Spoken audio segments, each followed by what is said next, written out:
loga, facing over. You a queen when I less than I'm a gozy. Owamie, Owamie. Owamie, Owamie. Owamie, Owamie. Owamie, Owamie.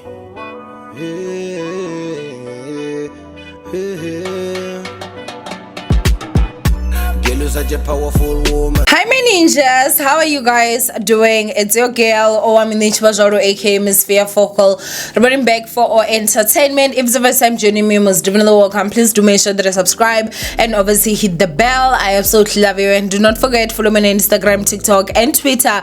It's at boldly Owamie. Now my ninjas, before we get into this video, let's go ahead and check this ad. Are you looking for curtains and blinds that will suit your home and your style? Well, look no further. Valorant Curtains and Blinds are here to sort you out. We offer all types of curtain designs, blinds, motorization, and also manual. So, give us a call. Let us dress your home.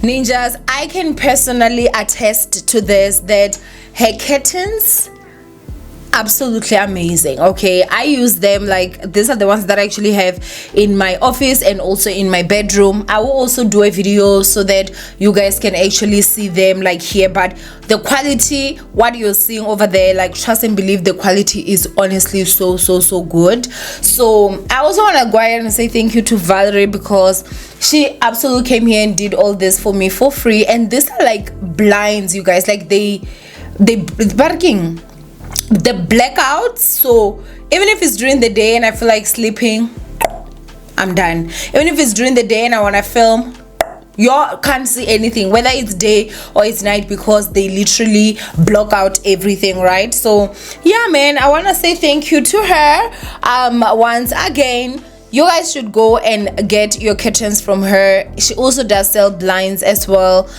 She does the fitting and everything, so you can go ahead and take her numbers and obviously consult. But anyway, ninjas, I do want us to actually talk about some pressing issues today. Guys, I am really exhausted, so I'm so sorry if my energy is gonna be a bit low. I feel like my eyes are gonna be looking a bit puffy because the girl is tired, okay? However, I had to definitely pull through with this one because there are allegations out there, you guys, that Sandile was seen walking them streets. Now, for some of you guys that do not know who Sandile is, I'm gonna go ahead and put his picture here. He is actually notoriously known for murdering Karabo Mokoena. So in April of 2017, a 22-year-old Karabo Mokoena went missing. A few days later, her burnt and discredited body was found in a field. Her boyfriend Sandile Mantsoe claimed she had committed suicide, but the truth was far more horrific. He had actually taken her life, you guys. So yeah, that's what he's notoriously known for, that he's the guy that actually killed Karabo Mokoena. This was like a huge story. He did get over 30 years in jail.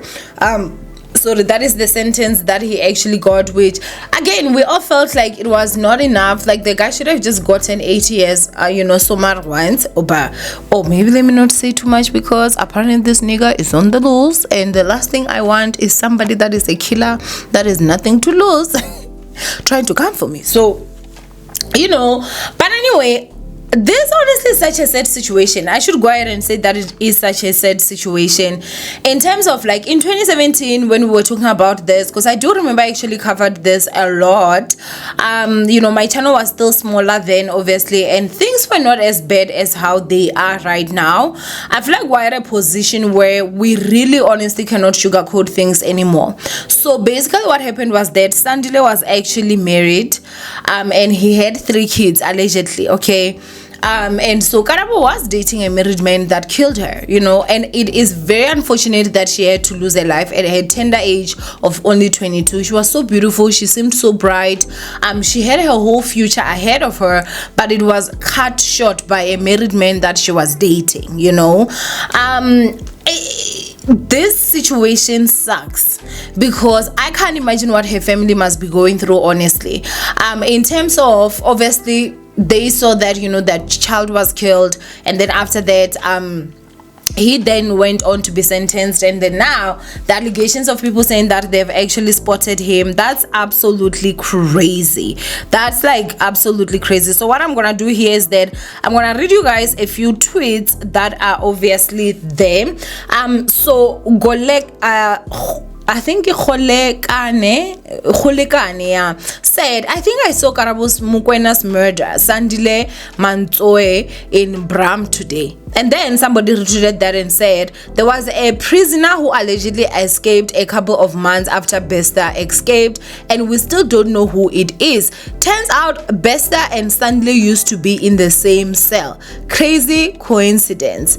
Then somebody said, remember how Thabo Bester was first spotted? Most of us laughed thinking it was just a rumor. So it is possible that Sandile Mantsoe is out there living his best life. So at this point, you guys, the Department of Correctional Service obviously has immediately came out and they've slapped those rumors down to claim that no, he's actually not out there, which again, y'all don't need to tell us that he's not out there. Y'all need to just take a picture of this nigger in jail with him actually holding the current newspaper, because we don't trust you.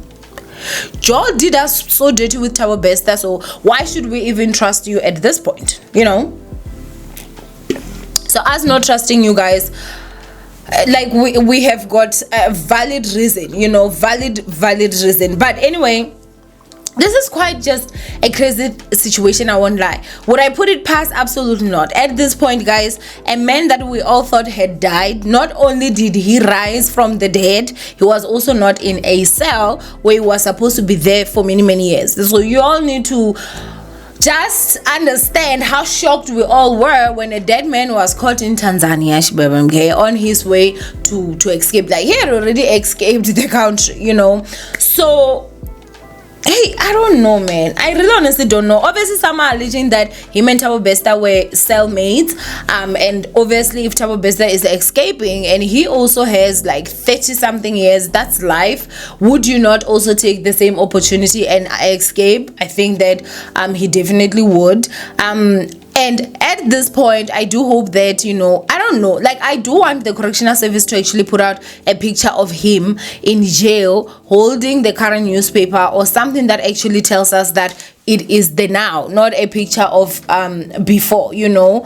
And I think that honestly, this is something that is so sad, especially for the family, because not that I feel like they have healed, you know. I don't think that you can heal from something that horrific. However, I feel like maybe they were at a point where, you know, they did not have to be dealing with people talking about their daughter. Their daughter was no longer trending like how she trended back in 2017, everybody having their own opinions and stuff. And so now it's almost like, you know, the wounds that were starting to heal, this basically just goes out there and opens them wide open, you know. And I cannot imagine, honestly, as the family, for them to sit down and actually think that, okay, maybe that daughter's killer might actually be out there living it large. Like, that would actually piss me off so much. So I think that maybe the family should also have the right to can actually go and demand to actually see the guy, like, or, you know, like proper that the guy is actually behind bars. I don't know if they have any legal rights to can actually do something like that, but we have all seen how weak the correctional service is here in South Africa. For me, I just look, we have got killers roaming the streets. Look at Musakaul. Was Thabo Bester not out there? So Sandile might just be one of many, guys. It is scary because how do you even know that the person you got arrested 10 years ago and got 50 years is not actually out there already stalking you and waiting for their next move? It's really honestly very scary. And I think that before I actually leave, because at this point, if you want information on what happened with Karabo, the whole story and everything, I think that if you just Google it, you're definitely going to get it, or you just type Karabo Mkwena, you're definitely gonna get like so many videos, because this was covered at large. The last thing that I'm gonna go ahead and say is this: as a young girl, you know, 22 is you're still very young. In my personal opinion, I feel like you're still very young. You really don't know much, you know, you don't really know much. You're easily influenced, especially when money is involved, because the guy actually had money. Sandile actually had money because, you know, he was into the forex and whatever. I want you to actually understand that sometimes the things that can happen to you might be things that you cannot recover from, aka you may actually lose your life. So you need to be very careful, especially when you're dealing with a married man. I highly speak down upon it. I do not condone it whatsoever. I always say it, guys, please stop dating married men, okay? Because at this point, your life is in danger ×2. The wife might decide to take you out, and sometimes the man might be the one that actually decides he's gonna take you out. Trusting a married man when you're dating him is like trusting a snake that you're gonna put in this house and you don't even know where it is, and you're gonna go to bed and you're gonna be like, oh, this snake is not gonna bite me. Do you really think with that nigga that is with you, that is married, whilst he's leaving his own wife at home, the spirit that is in him is the spirit of Jesus, or is the spirit of Satan? So you should know who you're dealing with, you know? You should know who you're dealing with. If you're dating a married man and you do not know and this nigga lied, there's nothing that you can do, because they lie. But if you know that this person is a married man, keep it moving. Keep it moving. Trust and believe. Sometimes it's for your own safety. This guy, the time that, you know, they were doing the trial, I remember like the blogs and the newspapers were talking about how heartless he was. He was emotionless. He literally was like the devil walking. He was emotionless. He did not show that, you know what, he was even remorseful. And mind you guys, he was like busy looking for Karabo when the family was also looking for Kante. He knew already that he had chopped her off, and then also went on to burn her. Like, she was in such a bad situation that her family did not really even get closure, like to actually say, let's just look. Obviously they took the remains that were there and they put in the casket, but they did not get to actually see the whole body and actually say, hey, you know what, rest in. Do you understand what I'm saying? So it really honestly is something that I would say that is really honestly sad. Stay away from married men, guys. Stay away from this married man. Like, this guy is sometimes in Jena ungati, they are crazy. Ungati, they are crazy. And the moment that screw is loose, I'm telling you. But anyway, do go ahead and comment down below what you guys think of this whole situation. Do you think that Mr. Sandile is still in jail, or do you think that maybe Mr. Sandile is actually out here? And again, before I leave, I do have to say that may Karabo's soul continue to rest in peace. Anyway, I love you, ninjas. Stay blessed, and I will see you guys in my next upload. Bye, ninjas.